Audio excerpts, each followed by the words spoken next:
Brian Karem, my old buddy. So good to see you. It has been more than a day. Meanwhile, as you know, because you've been here on Mea Culpa before, the hour goes by just way too quickly. Got a lot to talk about, a lot. So I'm going to jump right into it. Hey, brother, let's start with the DOJ. Back when you were helping me to uncover the weaponization of the Department of Justice for my book, Revenge, how Donald Trump weaponized the United States Department of Justice against his critics, did you ever think that we'd be watching James Comey potentially be indicted while Trump is back in the White House? I mean, what does it say about accountability, or better than that, the lack of it? Well, what does it say about America that Donald Trump is back in the White House? That was the one that was, once you get there, once you understand that Donald Trump came back and the reasons that he came back, he ran to stay out of prison. And now that he's in office, he's there to exact revenge on all of his perceived enemies, including Comey. So the weaponization of the DOJ, which we uncovered together during the research for your book, Revenge, this is just a natural extension of what we found then. Donald Trump, while preaching that it was Biden who weaponized the DOJ, of course, it is actually Donald Trump who has weaponized the DOJ. And he will push after, a week before, and this, Michael, this is so telling, a week before the election, I ran into Donald Trump in Detroit. I was speaking at a convention. He was there, politicking for president. And I ran into some of his people, and I'll never forget. I said, so, if he gets back in office, are we all going to prison? Am I going to jail? Is he going to arrest me? He goes, well, don't worry, you're down on the list. And I go, well, that doesn't give me any solace. I'm concerned that there is a list. But the confirmation that there is a list of people that Donald Trump will go after, we know damn well who's on it. And we know damn well there is a pecking order. He wants to go after the ones he hates the most, the first. And of course, Comey is one of them. Look, you and I talk a lot about what you went through. It's the pressure that he's putting on them. It's the mental anguish that you have to go through. Knowing, like, when they walked in with you and said, sign this deal or we're going after your wife. Do this or we'll do that. It's the pressure, the enormous pressure of the federal government being brought to bear on one person for no other reason than to exact revenge. And that's what Donald Trump's about. And that's the frightening part of this. Yeah, it is. So let me give you a little follow-up here. I want you to walk me through the moment. I asked you to join me in my second book, New York Times bestseller, second book, Revenge, because every door, as I was trying to obtain facts and information, every door was being slammed in my face. Nobody wanted to talk to me. Fear of telling the truth, fear that I may, post their name or what have you. And so I said to you, Brian, do me a favor. You are an investigative journalist. You have been for well over 30 years now. Yeah, I'm an old fart. 40. Yeah. Well, just a fart. Meanwhile, so I'm sitting. I can only tell my listeners how many hours were wasted, having fun and making jokes instead of concentrating on the book. But I want you to walk me through the moment that you realize, because without you, I never would have been able to get the information that made this book into a New York Times number, I think, 8 bestseller. I want you to walk me through the moment that you realized that the DOJ had become Trump's personal attack dog for the book. Well, that's easy. The moment you realize that the DOJ is behind Donald Trump and not the rule of law is when I had your permission to get your information. And the DOJ said, we're not going to do it. The fact of the matter is that, look, there are legitimate problems with FOIA laws. And one of the biggest problems is that FOIA staffs, and that's Freedom of Information Access, the request that you make to get the public information, those staffs are small. and by the way, made smaller by Doge. And there's no reason to do that other than the fact that you don't want to make public information available to the public. So there is an inherent problem there, a systemic problem. But when I have permission from the person I'm seeking the information from, and the person at the DOJ says that I'm not going to give it to you, and you have sources after 20 or 30 years working that, that particular area of the DOJ, and I had very good sources going back to the time when I was with America's Most Wanted, and these people would seek us out because they wanted our help in going after bad guys. So these people have worked with me for years. And when I'm being told off the record, Brian, you're not going to get this information, I'll have to supply it to you surreptitiously because we don't want it out. And by we, they meant who, Donald, and his stooge that was the head of the DOJ at the time. Donald Trump is very good at making sure that his ass is covered and that the rest of us burn. So it was it was almost day one, Michael, when we knew that we were going to I'd have to work all the back channels of information that I've obtained over, 4 decades of doing this kind of crap in order to get the information that we needed. It was unfortunate, and it was a crime. What's crazy, Brian, is the fact that when we first put in that FOIA request, it was extremely limited. It was very specific to the documents that we wanted. And they immediately, well, I shouldn't say immediately, after 7-8 weeks, I finally received back a response that turned around and said that there are no documents that are responsive to your FOIA request. And we had a document in our hand already. I had 4 documents somehow that I had managed to keep, I guess, during the 7 different congressional committee hearings. I had 4 documents. In fact, when I was drafting the initial request under FOIA, I used 2 of those documents as part of the basis. And they told us they did not exist. They told us that those documents did not exist, though you had them. And that's another heads up right away. First of them lying, saying that they're not going to be able to, they're simply not going to do it. And second, saying not only are we not going to do it, but we don't have them. But the problem with it is once they tell you F off, once they go, hey, we're not going to do it, whatever else they say, damn well it's all going to be a lie because they're compelled by law to do it. And when they refuse you at the face of it and tell you to F off, damn well that whatever else they're going to do, it sure isn't going to comply with the law. So they broken the law from the get-go. So it was interesting because then Brian said to me, I have a friend, an attorney, who's like number 1 in the country for this, Mark Zaid. Yeah. And you know what? I spoke to him and he said, get him the 4 documents. We're going to file a complaint to get the documents released under FOIA because they're breaking the law. I said, sure. Signed a bunch of documents, gave it to Mark Zaid. He goes ahead, he files the action. All of a sudden, about 4 weeks later, I get a document from them.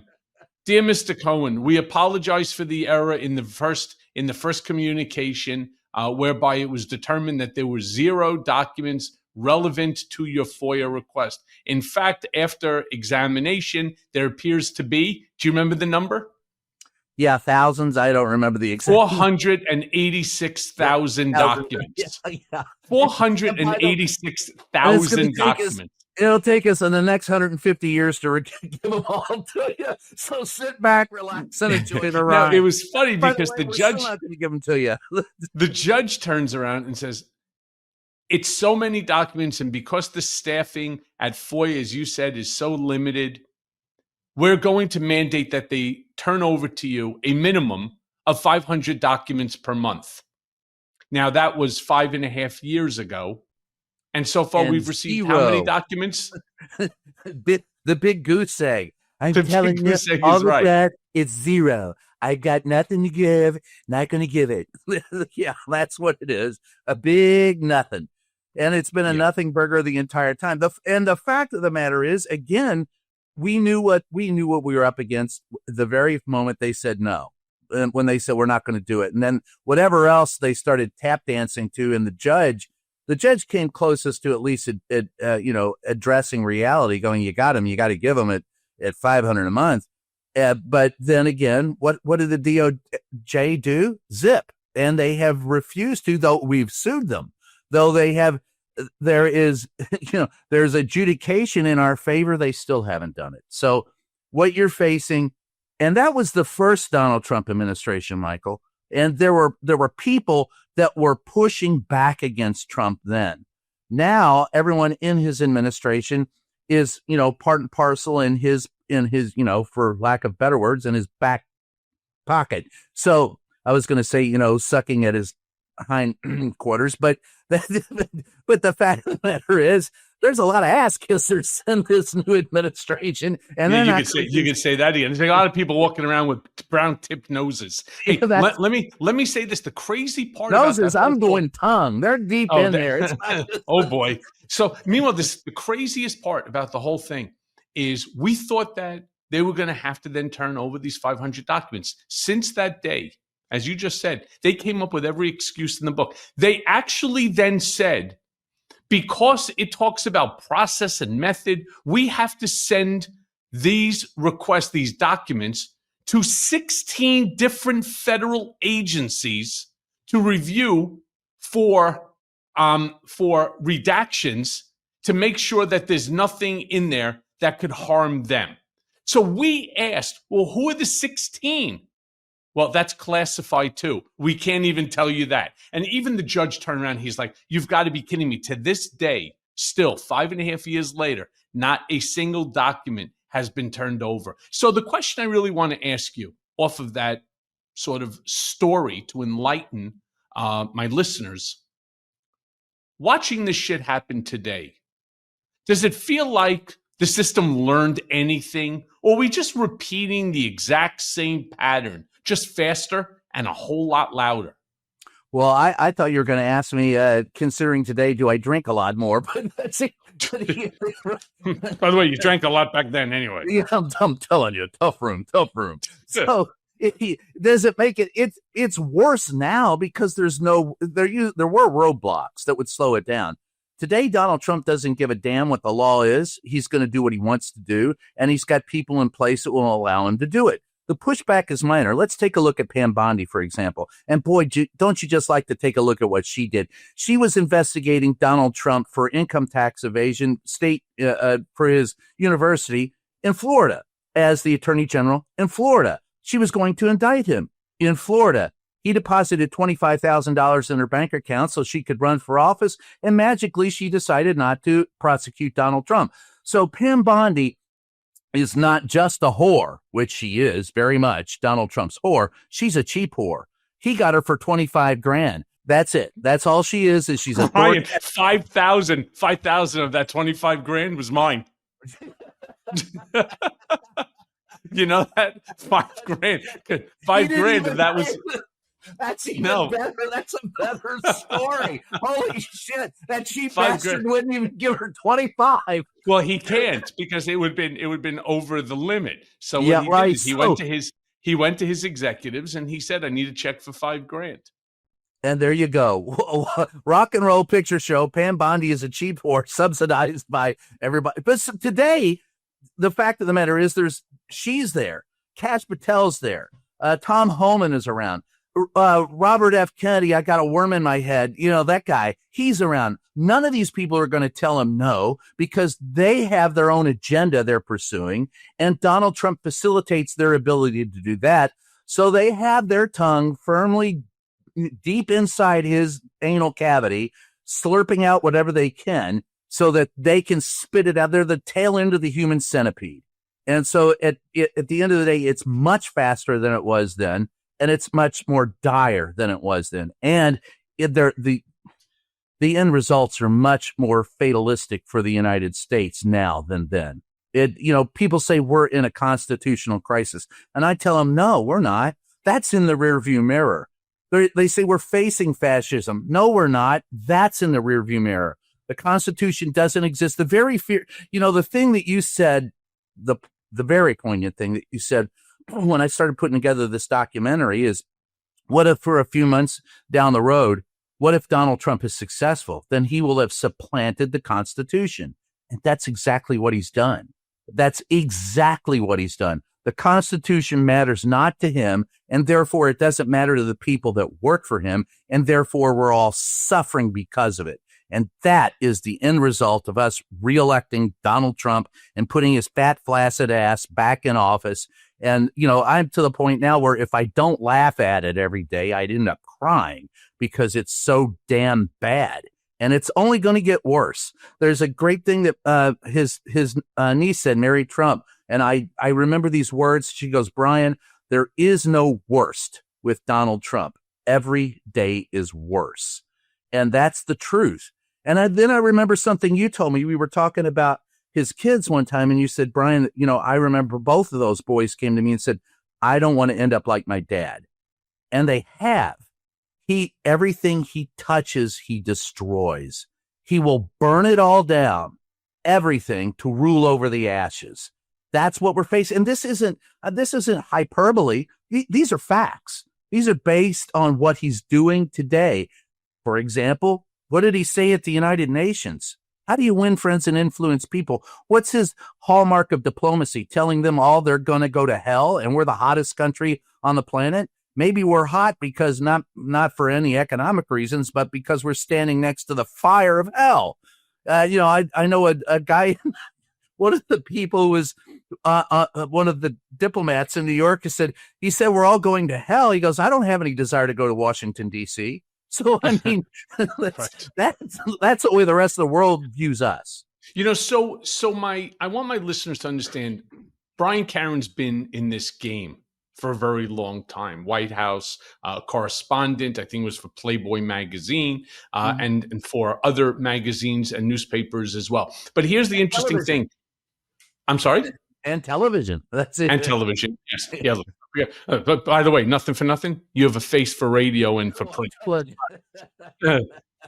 So let me say this, right? Because you are in a very unique group of journalists who had their credentials taken away from the White House because your writing angered the president.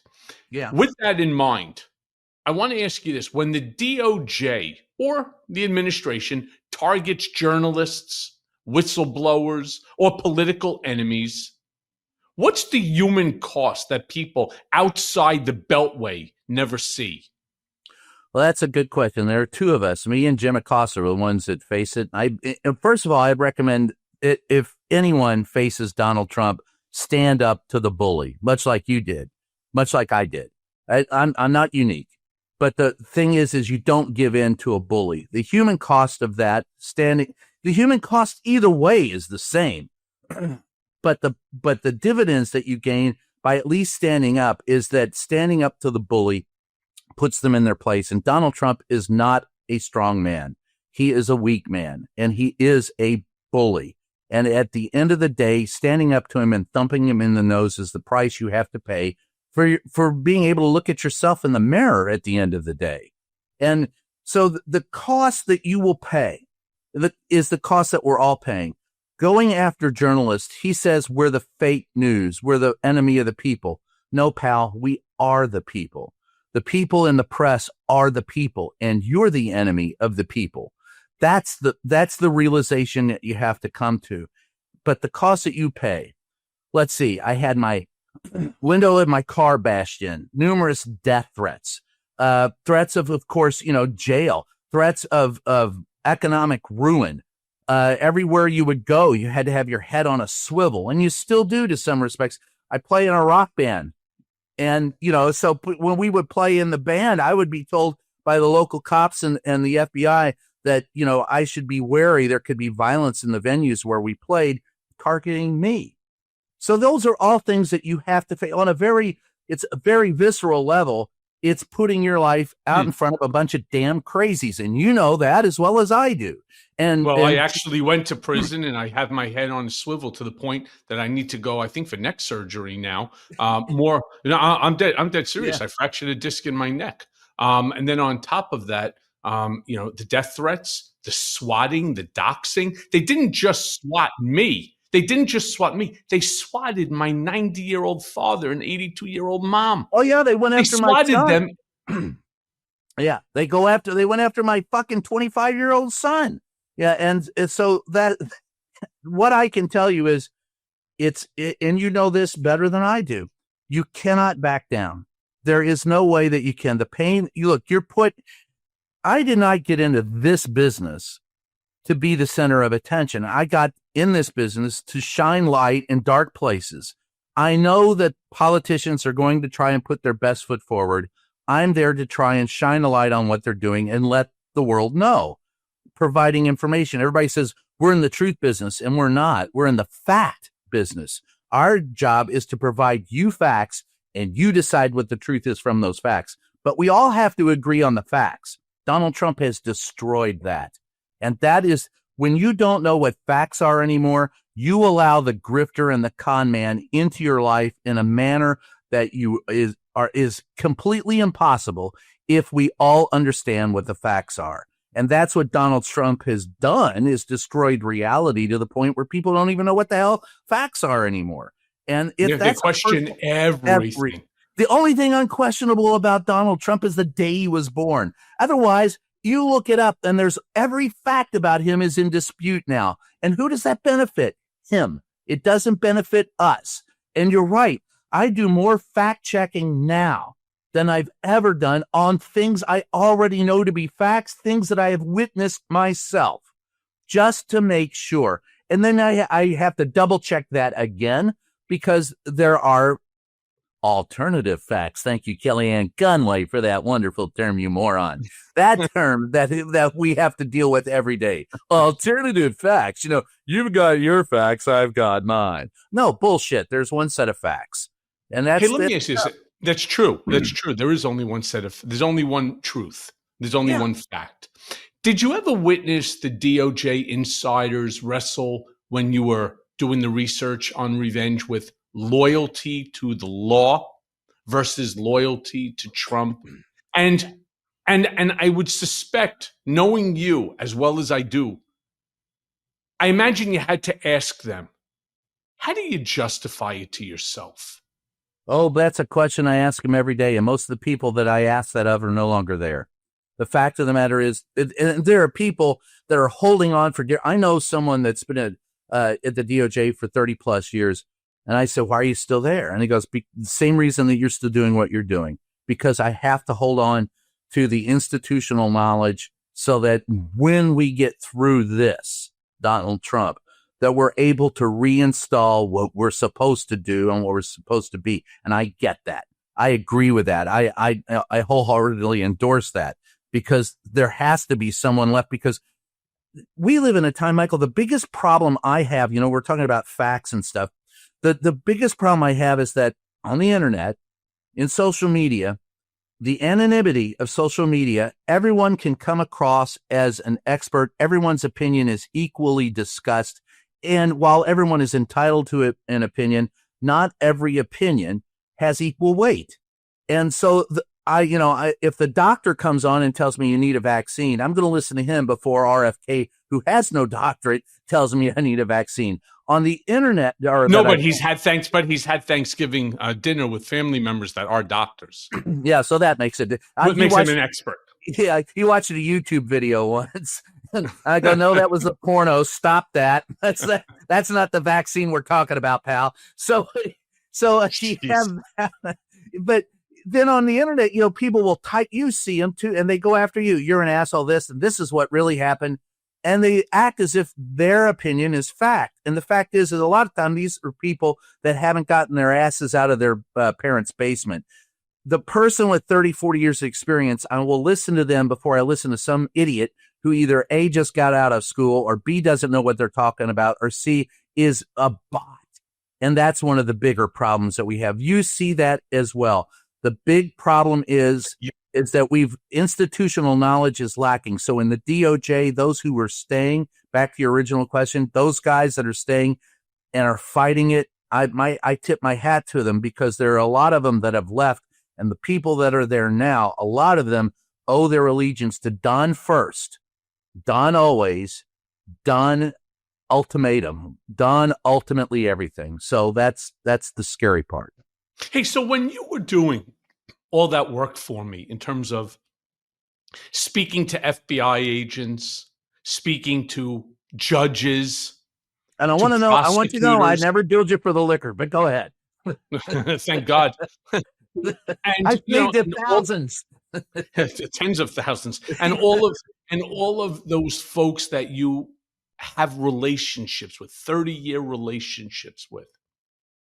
Do you recall what they told you about James Comey and my case? What they told you about James Comey and the Steele dossier and his desire within which to lock me into almost like a corner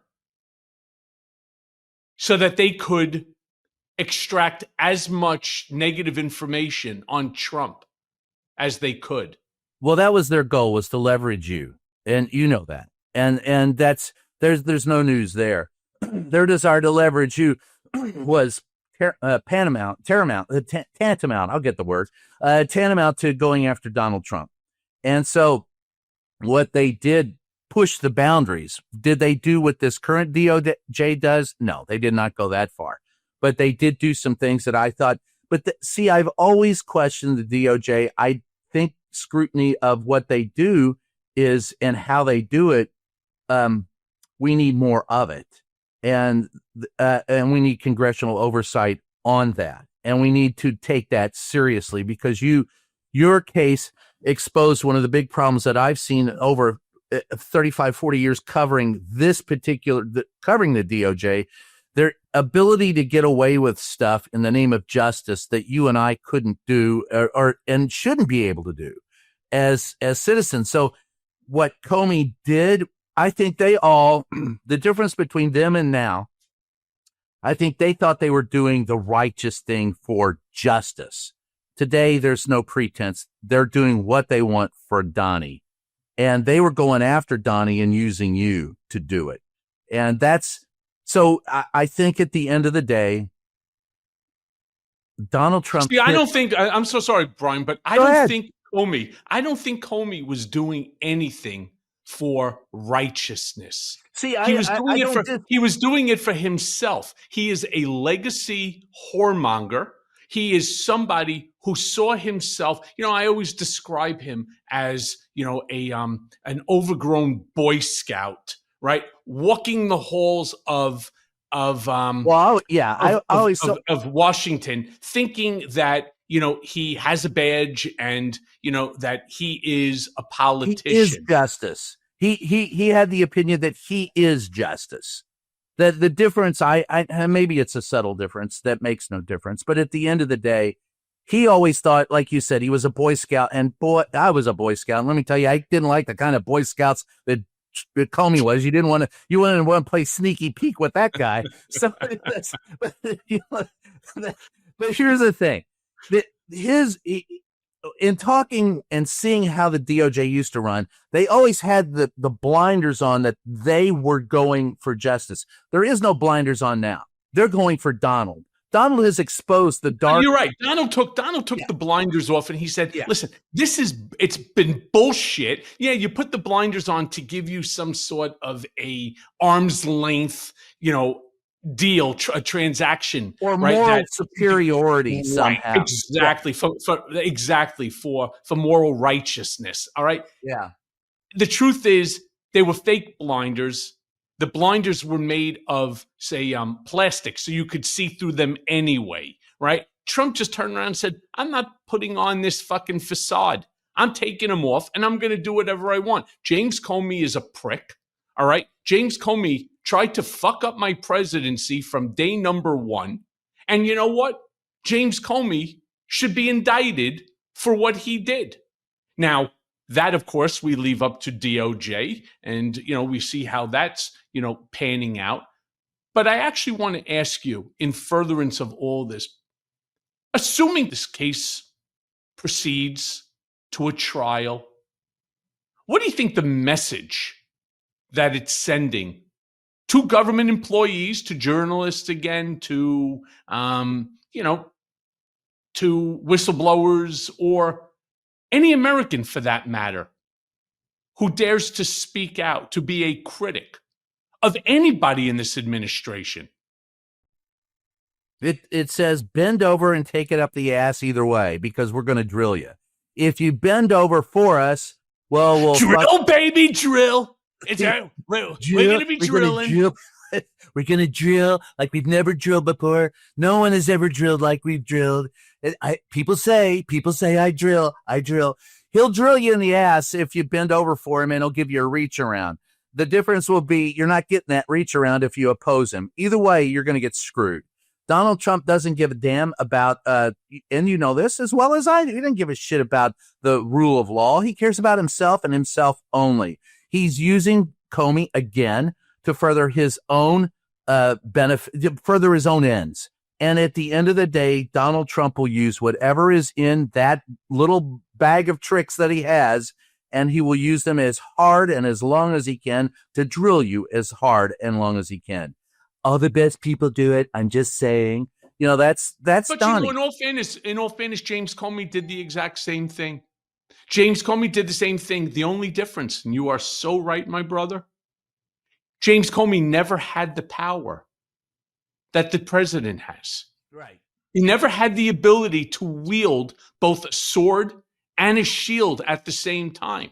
And I believe, and I do truly believe it, that all of these folks that Trump has named, from Tish James to Bragg to Jack Smith to Adam Shifty Schiff, I believe each and every one of them are going to face, to some degree, the same things that I did. Yeah, well, I think he's going to try and torture anybody he wants as long as he can. The question is, for me, there's a lot of questions that leave this open-ended as to how much suffering we're going to go through. Does Donald Trump live to be, 200, like, Dr. Ronnie said he would? Number two, and he won't. Number two, does he make it through this?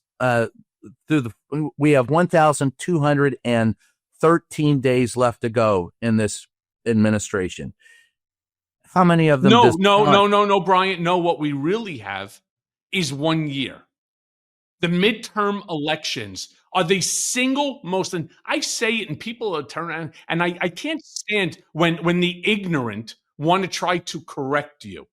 This upcoming midterm election is ultimately what will decide whether or not we have a constitutional republic or we have a constitutional dictatorship. Okay, I'm going to be ignorant and correct you and say that it will determine whether or not we can hold on to that constitutional republic, that democracy. Right now, Donald Trump is putting troops in the street. He wants you to get used to seeing the National Guard in the street. Why? Well, there's this wild speculation, and it's not, I think to some extent it's true, is he wants to make sure in those cities, mostly blue, that he is able to suppress the vote so that they do not, and that's why they're gerrymandering districts. But I got news for him there too. There are people who voted for him in 2024, and I've been out in Texas, Iowa, Nebraska, very red states that are not happy with Donald Trump right now for a variety of reasons. He keeps telling us that gas is low. It's not. He keeps telling us that eggs are cheaper. They're not. He lies to them about, and it's the Jeff Epstein. That's the one thing that really the right and the left both agree on is, Donald Trump campaigned on the fact that the Jeff Epstein case was a deep state cover up, and he was going to uncover it, and he hasn't. So now those people, once you've bought into the conspiracy, now you think Donald Trump is part of it. There are people that are looking for something other than Donald Trump to vote for. What does it say about the Democrats that they cannot come up with somebody better than the most loathsome individual to ever hold the presidential seal in his hand. And if Donald Trump could sell that seal for money, he'd do it. And then he'd get a trophy and place it on his desk as long as it was gold. So let me ask you, because look, we're looking right now down the barrel of a government shutdown again. This episode is brought to you by Prize Picks. You and I make decisions every day, but on Prize Picks, being right can get you paid. Don't miss any of the excitement this football season on Prize Picks, where again, it's good to be right. Now, I'm not going to lie, I've been cleaning up pretty well on Prize Picks this year. This week, I'm looking at the board and I'm selecting Patrick Mahomes for more than 2 passing TDs. Prize Picks, it's simple to play. Just pick more or less on at least 2 player stats. And if you get your picks right, you could cash in. Play Prize Picks to get action on football in more than 40 plus states, which include California, Texas, and Georgia. Prize Picks, it's the only app that offers stacks, meaning you can pick the same player up to 3 times in the same lineup. So you want to pick more on Josh Allen's pass yards, rush yards, and touchdowns? Now you can pick all of them in the same lineup, but only on Prize Picks. Follow other Prize Picks players directly on the app and copy their lineups in just 1 click. Whether it's a friend, a celebrity partner, or just someone whose picks you like.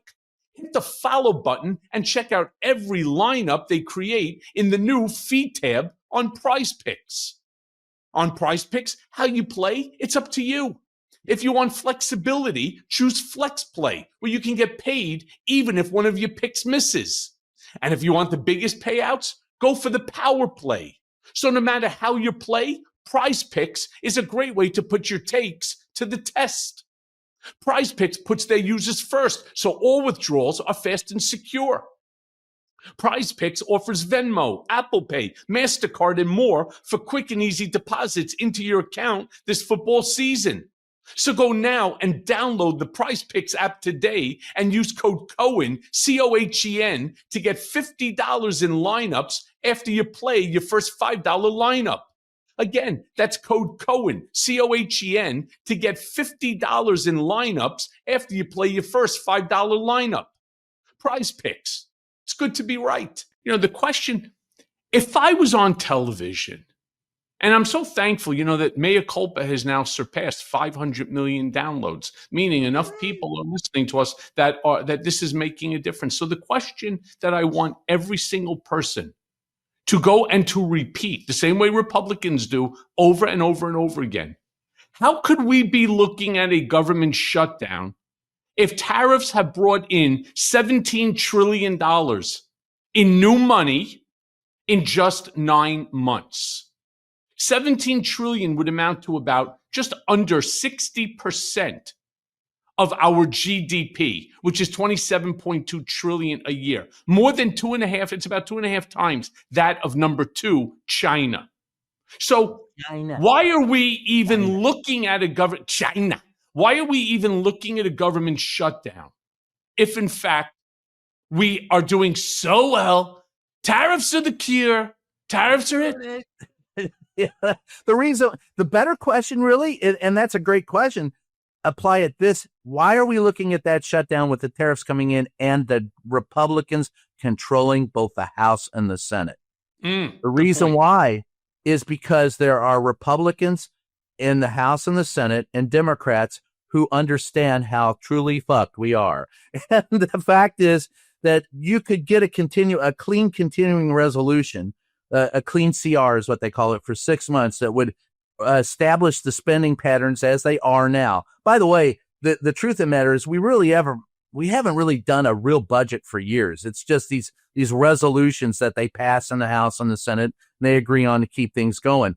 The thing is that the Democrats want there to be certain, they want to make sure that you hold on to your health care and your Social Security. And the Republicans want to pass a clean resolution that doesn't address those issues. And so you're not going to get, a government shutdown is imminent, but the frightening part of this is what Politico and the Washington Post reported yesterday is that Donald Trump has sent out a memo to all the available people working in the federal government, all the agencies, that if to prepare for layoffs. And once they get money back in, don't bring some of these people back. So they're going to use the government shutdown to fire more people that Doge couldn't get rid of. And then they're going to be facing 2 or 3 months down the line the fact that they can't operate, and they're going to have to bring some of these people back. This is a further destruction of the federal government. Like I said, Donald Trump will simply burn it all down and govern over the ashes, and the Republicans have no balls. They will not stand up to him, though. And look, I've talked to dozens of them. I mean, Michael, dozens of Republicans who say, I don't agree with this, but I got to go along with it because the president wants it. And my question is, did you put your nuts in a blind trust? When you took the oath to uphold when you got elected, did you just to say to hell with the United States, I'm in it for me and me only? Because that's what it looks like. And the fact is that if we don't have the money coming in, the tariffs are a tax on the United States, on the citizens of the United States, which is why the economy is suffering, why the prices are so high, and the Republicans will not push back against Donald Trump, therefore bringing us to another government shutdown, the last one of which we had the last time this moron was in office. Hey, let me ask you this then, because I always say you need to, with Americans, you need to speak in with simplicity. Yes. And as it relates, this is where I have such anger towards the DNC, towards Ken Martin, very much the same as you and I had talked about with Jamie Harrison, another worthless, feckless fucknut. Here's the thing. Why not start putting shit out? Tariffs are taxes. 3 words, which is everything Trump does, right? Lock her up, build the wall, mass deportation now, just drill, baby, drill. I mean, everything Trump does is 3-word slogans. Drill, baby, drill. Yeah. Consumers pay tariffs. Tariffs are taxes. And how, Brian, you know how I can prove it to you very simply? You don't have to. Take a look, but you are the consumer. You are the American consumer that is paying this tariff. Let me ask you this. The last time you went into your big box store, your Walmart, or you bought from Amazon or Costco or Myers or whatever it might be, are you or are you not paying more right now today than you were 6 months ago? Of course you are. Well, but here's there's the thing. The answer. Yeah, but you are the second person in a day who has mentioned this, and I will put it to you this way. No matter how low the Republicans go, the Democrats have a hard time crawling over that bar. Yep. Their communication is lacking and is just horrible. Donald Trump, I remember when the Biden administration passed the infrastructure bill, right? The $1 trillion, which was a bipartisan bill. Bipartisan, yep. And it was it showed what we can do as a country when we work together. It was probably the most important piece of legislation in the last 25 years. And it still is paying dividends to this day. We did not go into a recession after COVID because of that bill. We put people to work. We paid for it. It's still paying dividends, right? But people didn't see it that way because Donald Trump was out saying that, whatever he was saying. And I went to the Biden administration. I said, why aren't you all talking about this more? Well, we mentioned it once. I said, what you don't understand is whatever air, whatever oxygen in the room you don't take, Donald Trump will take, and he will hammer you over the head with innuendo and lies while the facts are just sitting on the bench, not doing anything. And there are people who want the Democrats to do a daily briefing from the Capitol to push back, to your point, to push back against Donald. They want the Democrats talking more, but they don't do it. And for the love of God, I don't know why. You are in a fight for this isn't a game. This is our lives on the line due to a crazy son of a bitch in office. And I'm telling you, brother, from having covered him in the first administration and this administration, if you want to say that Joe Biden slid into senility Donald Trump took the ice water plunge into it. This guy's nuts. He's not anywhere near as smart or as fast on his feet as he used to be. They ask him about Charlie Kirk, and he starts talking about he starts talking about the ballroom he wants to be buried in. He will not leave that White House until they have to wheel his ass out in a coffin into that fucking, ballroom that he once built, and they charge $1,000 a day for you to see him in lying in state. So let me say this, because a lot of people are questioning his mental acuity, they're questioning his health, and I can tell you from firsthand experience, not secondhand, not third, firsthand. Me too. There is no deficit. All right, what he is right now is completely empowered to do whatever he wants because Agreed. He is controlling all levers of government. He has the legislative branch locked up between the House and the Senate, right? Bowing to every whim that he wants, for the most part. He's got the judiciary now under control. And he also has the Supreme Court. So he is basically running this country the same exact way that he ran the Trump organization. Yes. His word is dicta. And anybody that tries to question what he says, be it right or wrong, doesn't make a difference. You will feel the wrath of Trump and his administration. You're right. But there is one difference, I think, is that I believe that what you see now is, I remember you would talk to him and say, "Oh, Donald, you can't do this." You would confront him with, and he would listen. Would listen. Here's the thing: no one is telling Donald Trump no now. In fact, there was a time, this is maybe 6 weeks ago, in the Oval Office, when he was questioned by a reporter about losing a Supreme Court case 9-0. And he said, "No, we won that, right, Stephen?" And he turns to Stephen Miller. And Miller says, "Oh, yeah, absolutely." The fact of the matter is, Donald Trump hears no negative words. He doesn't hear anyone challenging him anymore. He is controlled by those underneath him so that he can play to his worst demons and they get what they want. There are people holding his leash now, not allowing him to hear the words that he needs in order to make a decision. And the fact is they're far more dangerous than Donald is. Stephen Miller is probably the most dangerous man on the planet, and also one of the most feckless individuals I've ever met in my life. He literally ran away from me on 2 occasions in the White House when I tried to ask him questions. I mean, wow, too bad you should have videotaped that. We do have it. We played that somewhere. I mean, I'll send it to me. I want to put it on my Substack. Yeah, I got to dig that one. But and so that's the difference between then and now. Yeah. So look, since we're talking about Stephen Miller, obviously Stephen Miller is the one who produced, wrote, at least the bulk of it, that fantastic Trump United Nations speech the other day. In it, that you Trump, said that with a straight face. In it, Trump literally attacked all 193 countries in attendance. He attacked the United Nations itself, went on to an entire diatribe of how years and years ago that he bid $500 million within which to refurbish the United Nations. He would have put in marble. They used terracotta.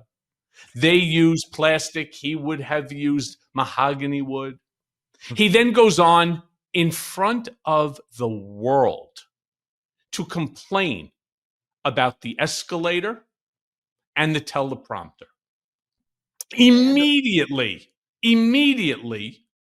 Fox News, enablers, surrogates, sycophants, members of the administration, they come up with the term sabotage. And as somebody who is in that world, every single day you receive what's called the talking points memo. If you are going to be a surrogate on television, if you are speaking to the press and so on, use the word sabotage. Use the word Daddy Trump. And I bring up Daddy Trump because they also claim that all the world leaders now are referring to Donald as Daddy Trump. Yeah, that's not, they're calling him Puff Donnie, but that's, see, the fact of the matter is, all right, facts matter. And in Donald Trump's case, facts don't matter. He doesn't care what the facts are. He's going to tell you what he wants. All of that is this distraction from the fact that he made a complete ass of himself in the United Nations. It's not the first time. I went back and dug up something I wrote 8 years ago about Donald Trump when he appeared before the United Nations for the first time, and he talked about North Korea, and he talked about some of the very same things that he talked about in this address before the United Nations. It was eerily similar. Donald Trump is incapable of doing anything in front of a group of people he doesn't like that would in some way make him feel uncomfortable. He went out there to attack them. He's always viewed the United Nations as an enemy. So he's out there doing to the United Nations what he has done to all of his other enemies. Here's the bad part for us. They're laughing at us. And he won't let you see that. And he doesn't want you to know that. But the rest of the world looks, I mean, I'm not kidding. I do know people that were sitting in that audience who said, I'm not going to hell. I'm not going anywhere near Washington, D.C. Donald Trump said and what a masterclass for diplomacy. You want to get the world working together with you. So what do? You insult them and belittle them? That doesn't win friends and influence people. You're sure right. But it brings me to a follow-up. I have to ask you.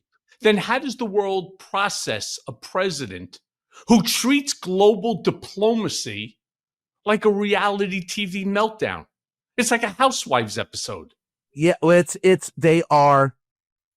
they are ignoring him, and they're going about doing what they have to do to get their things done. Look, Donald Trump wasn't wrong about one thing, and I'll give him this. When he talks about if you want to battle Russia, you got to quit selling him oil or buying oil from him and shit like that. He's not wrong. But how's he going to get people to do that when he's insulting them? He's not. And the fact of the matter is, and Michael, this is probably the most important issue that we're dealing with today.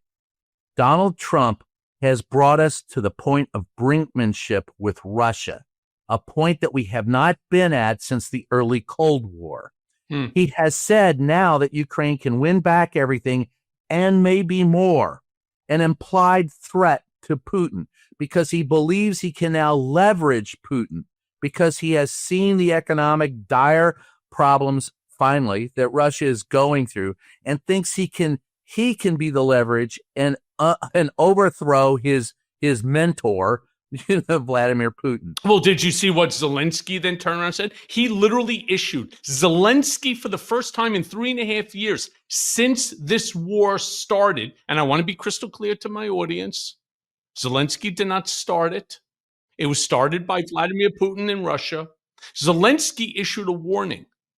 He turned around and he said, unless you stop the war right now, right frickin' now, you need to notify the citizens of Russia, of Moscow, that there is an imminent attack coming. Meaning he must know that he now has full authority within which to continue to blow up pipelines, which they've been doing, but to actually now target Moscow the same way that Moscow is targeting Kiev and Kharkov and so on. And where do you think that leads us? Right in smack dab in the Putin has already taken drones and flown them over Poland. He's testing NATO, Poland, Romania. He has already tested them. What this tells you is, again, this is brinkmanship. And I remind everyone, go look at a movie called The Day After from 1983, after which it was a TV movie, after which there was a discussion during which Carl Sagan coined the term nuclear winter. We're still sitting on a shitload of nuclear bombs. Donald Trump seems to think that this is a game, and Putin has said he's got his finger on the trigger. This is not a game. It is not. This is our existence. And I'm not in any way inferring that Donald Trump should back down from Putin. I'm just saying he's not the man who can handle Putin. And I'm telling you that in the position that we're in, Donald Trump is a wholly unserious man dealing with very serious issues that he cannot handle. And no one under him. Pete Hegseth, the defense, the war minister, who had spent, how much did he spend on a fucking makeup room in the Pentagon? Like we need that during a war, and having reporters sign NDAs so they don't report what's going on in the Pentagon. These are not people that we need in charge of the country right now, and it's frightening that they are.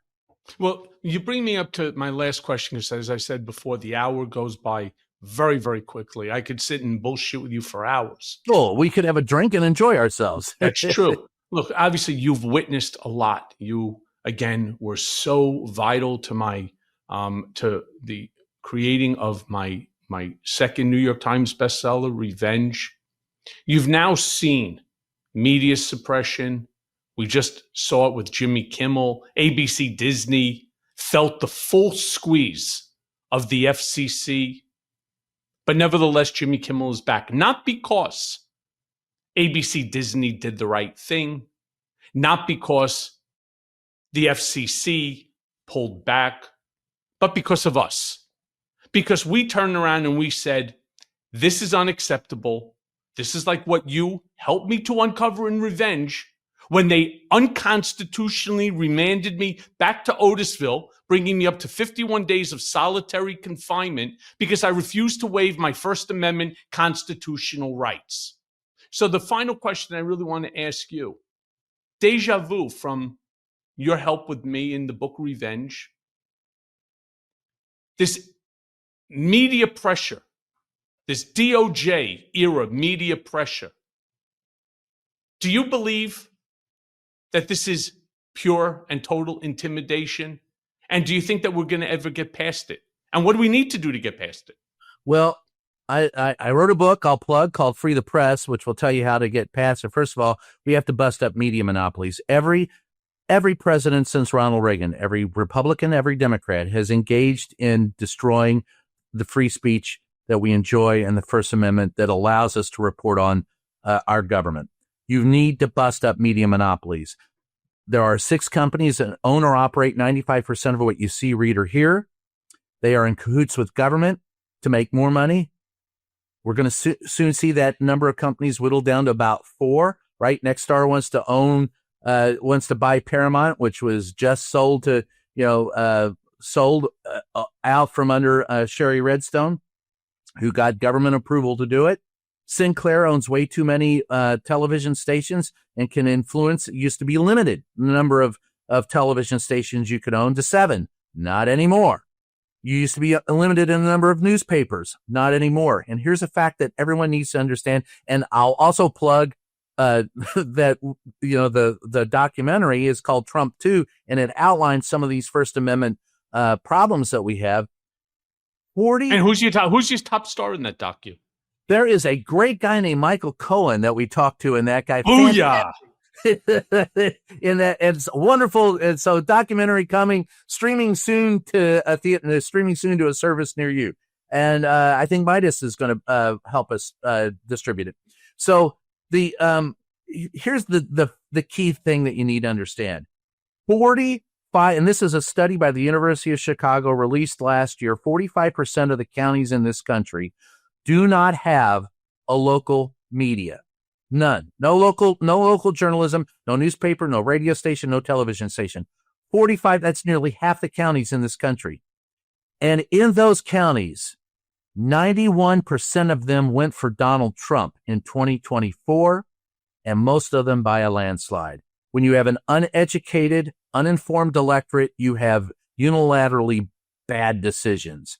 To change this, invest in slap legislation, strategic lawsuits against public participation. That's what Donald Trump used against Paramount. He sued him umpty-dumpty billions of dollars, knowing full well that he would never win that suit, but using it as leverage. You've got to have anti-SLAPP legislation. There is a bill in Congress by Jamie Raskin and I think Jim Jordan right now, the Free Press Act. It's a bipartisan piece of legislation to allow reporters to have confidential sources so that they don't go to jail when they get facts on the down low. You need to bust up the media monopolies, and you need to give tax breaks to small companies that own media, because without a free press, this is not a free country. And you're right. Your pressure that happened to you is a byproduct of the last 40 years of suppression of free speech. They talk about the free press. It doesn't exist. Has anyone been in the White House briefing room lately? It's merely reporters sitting there telling Donald Trump how wonderful he looks as he shoots rainbows out of his ass. That's not reporting. You have to hold its truth to power. Holding them accountable, whether you like them or not, is the job. And I always go back to what Ben Bagdickian said, and by God, it's so freaking true, and I wish we had it today. He said, Ben Bagdickian was the editor at the Washington Post who said, quote, "Never forget that your obligation is to the people. It is not at heart to those who pay you, or to your editor, or to your sources, or to your friends, or to the advancement of your career. It is to the public."